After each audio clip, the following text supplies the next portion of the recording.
With these distinctive legs, Floyd Little could always be identified without benefit of a game program.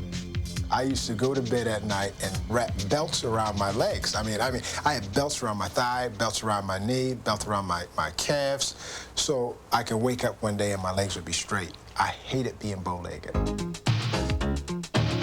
Little may have scorned the gams God gave him, but his widened walk made defenders even more upset. I think my balance was a lot different than guys who did not have that parenthesis in their legs. If you look at some of the times I've been hit from the side and been knocked away, I was able to fall down and bounce up again. A lot of times it takes two arms to tackle a guy with bow legs. If you're running with a wide stance, you can't get both arms around my legs. And it helped in breaking a lot of tackles because a lot of times they've just tried to wrap both legs and they anticipated it to be a lot closer, only to find out it wasn't close. And with the arm strength I had, I was able to knock a lot of people down. So yeah, the bow legs had a tremendous lot to do with my balance and my strength as well, and my leg strength and my power. In Floyd's first seasons with Denver, these little legs were the only legs that the struggling Broncos could stand on. Number 44 led the team in rushing 7 times, made the club respectable, and became king of the Mile High City.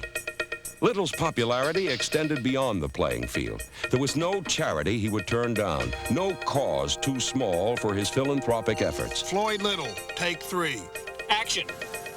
Denver is my adopted town. I love it here. It's home.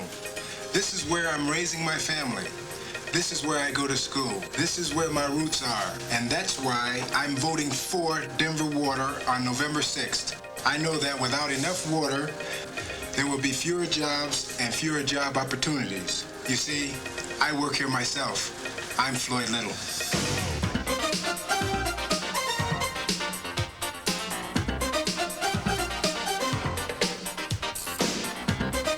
No one in Denver was loved more than Little. But beneath his generous public spirit burned a scorching fire of rage that first surfaced when a battery of psychological tests was given by Broncos head coach John Ralston. So he said, I just got your test results, and I'm really concerned about it. I said, well, what is it to be concerned about? He says, well, the test result says that you're a homicidal maniac. Do you know what that is? I said, no. He said, well, my God, I mean, you're probably the #1 guy in our whole organization, and we had no idea that this was your character, your posture. I said, well, what's a homicidal maniac? He said, a guy that could just kill without any feeling. I said, oh, yeah, I'm a homicidal maniac.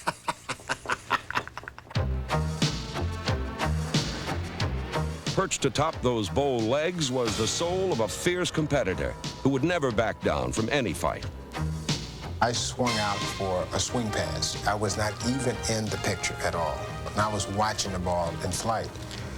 And a linebacker came up and he hit me so hard. He knocked me back maybe 6 yards, and it was like head over heel over heel over heel.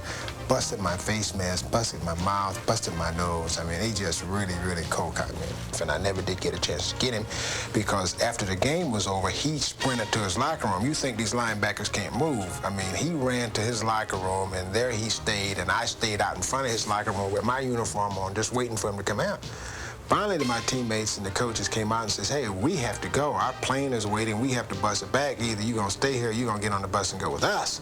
I says, well, I'm staying here. I want him. I've never been hit like that before in my life. Yeah, damn, I was so upset that I didn't get him, you know. And here it is, what, 10 years later, I'm still talking about it.